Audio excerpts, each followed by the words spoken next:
Pas publikimit të një videoe elegante në Instagram, rrjetet sociale shpërthyen me aludime se Danja Koka ishte martuar fshehurazi. Pamjet e saj e veshur me një fustan të bardhë nuseje morën vëmendje rekord, duke bërë që shumë ndjekës të besonin se ajo kishte kurorzuar një histori të re dashurie. Komentet, urimet dhe dyshimet nisën të vërshonin, ndërsa emri i saj u bë një ndër më të kërkuarit e ditës. Në video, Danja shfaqej e qeshur, me një elegancë që e karakterizon prej kohësh, duke i shtuar edhe më shumë mister gjithë skenës. Shumë prej fansave të saj menduan se ky ishte një moment i vërtet emocional dhe se ajo po ndane me publikun lajmin e një martese sekrete. Madje disa portale nisën ta paraqisnin videon si lajm të konfirmuar. Por e vërteta rezultoi krejt tjetër. Danja nuk ishte martuar dhe nuk ishte as një ceremoni të zhvilluar në fshehtësi.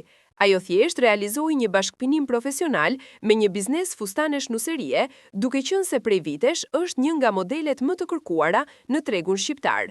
Videoja ishte pjesë e një fushate promocionale e krijuar enkas për të prezantuar koleksionin e ri të brendit.